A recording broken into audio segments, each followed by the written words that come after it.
dragons are once again at war with each other, but eventually from that war comes the first Spinjitzu Master, and this is of course the official birth of his presence. Other realms are created in the meantime for the first Spinjitzu Master to, I guess, experience and grow up in, and of course multiple of those will show up later on in the series. Both the Oni and the dragons do fight for possession over the first Spinjitzu Master, and they both try to convince him to join their side. In response, the first Spinjitzu Master creates the dragon armor and uses it to at least try to end the war, but unfortunately he fails. Because of this, the first Spinjitzu Master leaves the realm and instead goes ahead and creates the golden weapons, of course representing the elements of fire, lightning, earth, and ice. Using those weapons, he creates Ninjago, the new realm in which he will reside. Unfortunately, some of the Oni followed the first Spinjitzu Master into this new realm and kind of set up shop in Ninjago using a various array of Oni temples. The first Spinjitzu Master battles the Oni and eventually collects their masks as well.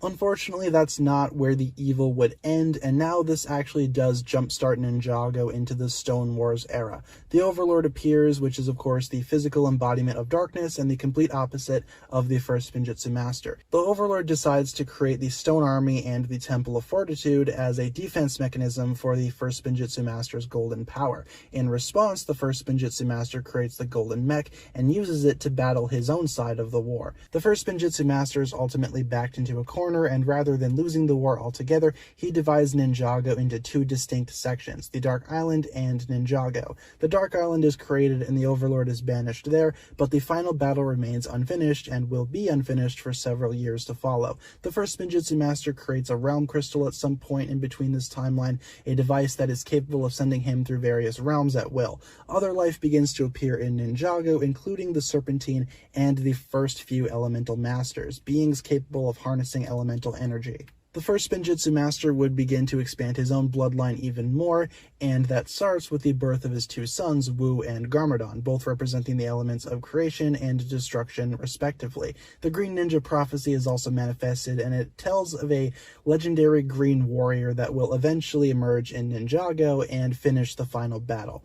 Eventually, Garmadon is bitten by the Great Devourer, a legendary serpent, and his venom begins to corrupt Garmadon extensively, causing him to fall very ill, but the venom would not completely corrupt him for several more years to follow. The first Spinjitzu Master continues to train his two sons, advancing their skills in both elemental power and of course the ancient martial art of Spinjitzu. Forbidden Spinjitzu is also created, a dark, sort of mystical, stronger version of Spinjitzu, but the scrolls are not available for easy access. The first Spinjitzu Master keeps them very secure.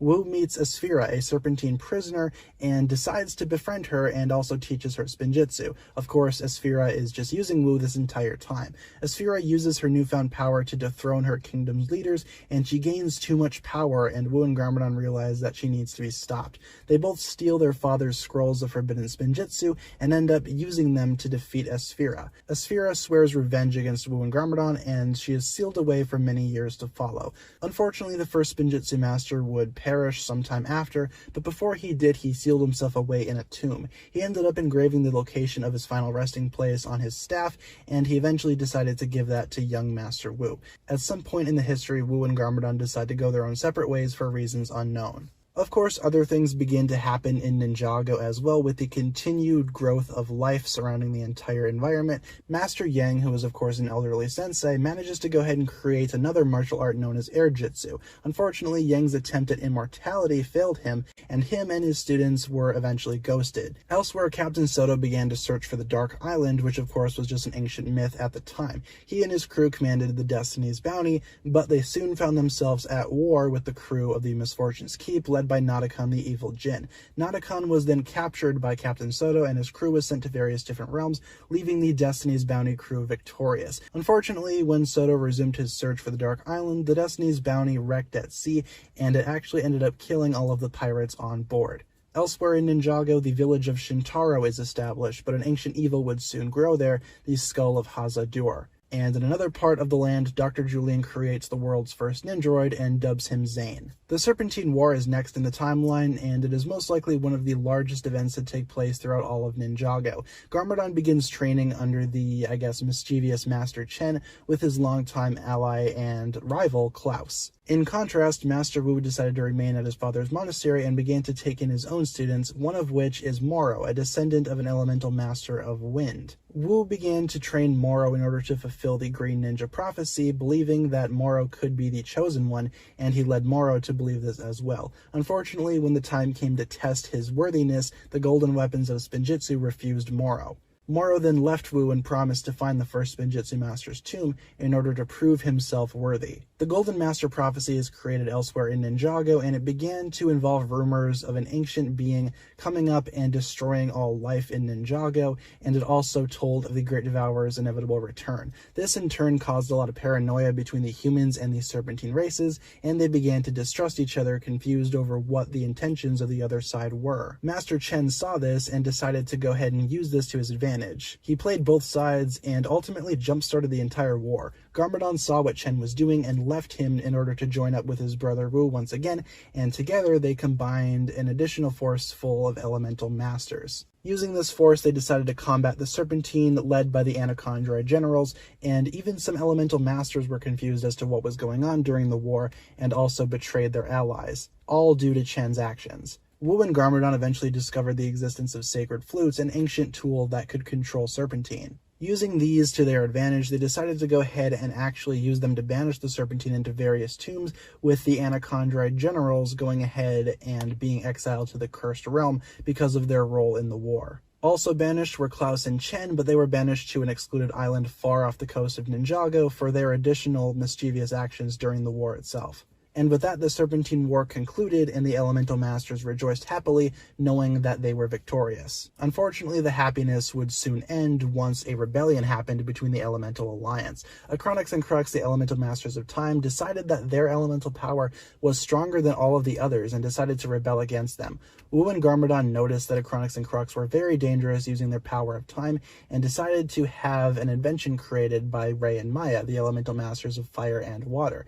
These, of course, were the Time Blades used to conceal the Elemental Master's powers. Wu and Garmadon used the blades to take on the Time Twins and eventually absorbed their power. They opened a vortex knowing that the power of time was way too powerful for anybody to possess and sent the blades through. Unfortunately, Acronix and Crux were not defeated so easily, and they jumped through the vortex as well, seemingly lost in time forever. Unfortunately, unknown to Wu and Garmadon, Crux emerged almost immediately after the vortex was opened, and one of the 4 Time Blades followed him unbeknownst to anybody. Eventually, the blade was found by Wu, and he advised Rei and Maya to hide the blade because, again, time is way too powerful for anybody to control. Acronix, however, was still lost in time for the foreseeable future. After the Serpentine War and after the rebellion of Acronix and Crux, peace finally emerged in Ninjago. Garmadon settled down with his longtime girlfriend Misako and eventually married her, and new elemental descendants around the land of Ninjago were born into the world. Garmadon and Misako would soon conceive a child of their own, but the venom would begin to corrupt Garmadon even more. Elsewhere in the world, Moro died during his quest to find the first Spinjitzu Master's tomb, finally giving up and perishing within the Caves of Despair.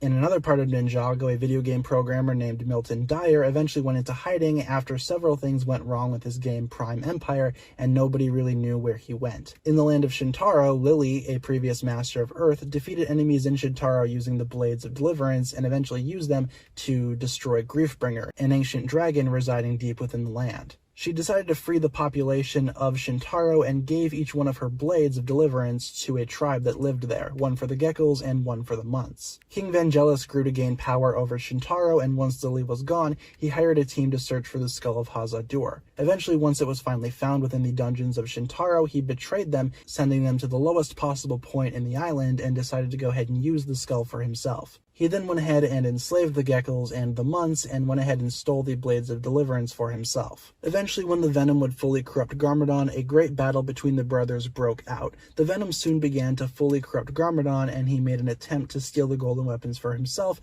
in which he could go ahead and reformat Ninjago into his own image. Wu eventually stopped him, and a huge battle between the brothers broke out. Each brother donned 2 golden weapons respectively, and the battle was one of the most intense ones fought by both of them. Eventually, when it seemed like Garmadon had gained the upper hand, Wu's kimono opened a portal and eventually sent Garmadon to the underworld after he was struck by lightning. Garmadon fell deep within the underworld, knowing that he had been defeated for the time being. But emerging from the underworld shadows was Samakai, the skeleton army general, and Garmadon immediately challenged him to battle over control of the skeleton army. Garmadon won the battle and took command of the skeleton army, now knowing that he had a way to fight back. Wu recognized that Garmadon would eventually return for the golden weapons and decided to hide each of them across Ninjago, placing a dragon guardian at each location, drastically lowering the chances of Garmadon stealing the weapons. He then drew up a map and gave it to Ray, the elemental master of fire, one of his last trusted friends and allies. After Garmadon's fall, an era of sadness eventually made its way into the land of Ninjago, starting with Ray and Maya continuing to raise their family properly. Unfortunately, Crux emerged again and kidnapped Ray and Maya, using them for slave labor, but before that he threatened the lives of their children if they didn't comply. Unfortunately, Ray and Maya knew that their time was up with their children and abandoned them on sight, not by choice, but because they had no other choice. Elsewhere in Ninjago, Lily, the previous master of Earth, grew very ill with a very mysterious illness and passed on her wisdom to her own son when she was still trying to recover from said illness. The elemental master of ice realized that his time was almost up and decided to pass his power on to the ninjroid Zane, as he did not have any remaining descendants. Master Wu then decided to begin keeping tabs on Zane just for his own safekeeping. Unfortunately, Dr. Julian would then perish of old age, but not before disabling Zane's memory switch. Samakai then would emerge almost immediately after Dr. Julian's death and encourage him to try and build vehicles for the skeleton army, but when Dr. Julian refused to comply, Samakai imprisoned him within a lighthouse. Misako then was forced to abandon her and Garmadon's son at a boarding school just so she could find a way to prevent the final battle from even happening, as she recognized that her son was destined to become the legendary Green Ninja. Years later, after all it was said and done, the final era of the history of Ninjago began, with Master Wu sensing that Garmadon's upcoming return was inevitable and decided to recruit a new team to go ahead and face off against Garmadon's deadly forces. After his mother's death, the new elemental master of Earth, Cole, met Master Wu on top of a mountain once he was trying to escape his own grief. Sometime after that, Jay, the newest master of lightning, also met Master Wu on top of a building after one of his inventions failed. The ninjroid Zane has since moved on from his father's death, not remembering anything about his past, and he met Master Wu at the bottom of a lake. Master Wu then brought the three of them together and began to form his own team of elemental allies to go ahead and fight off Garmadon's evil forces once he came back. But the team was not complete, as Master Wu still had his eye on one more member, and that member was of course Kai, the newest master of fire. And immediately after that, the current events of the Ninjago TV series actually went ahead and began. So I hope you enjoyed this look back on everything in Ninjago's history. Again, I tried to line up the timeline as best as I could. Unfortunately, a lot of things in this timeline don't make a lot of sense, but I tried to do the best that I could. If you had any suggestions as to where things could be placed in the timeline, feel free to let me know down below in the comments section, and I hope you guys thoroughly enjoyed this video. And since Ninjago Season 13 just ended and dropped a lot of history on Ninjago, I figured now would be as good a time as any to go ahead and actually update this video. So I hope you enjoyed this look back at Ninjago's history, and be sure to go ahead and give the video a huge thumbs up rating if you enjoyed. As always, be sure to like, comment, subscribe, do all that fun stuff, and check out the links down below in the description for my other forms of social media. As always, big shout out goes out to my Patreon supporters, including once again the Marvelous Jan. Thank you guys so much for watching this video once again. My name is Tanner Fishies, and with that I bid you farewell.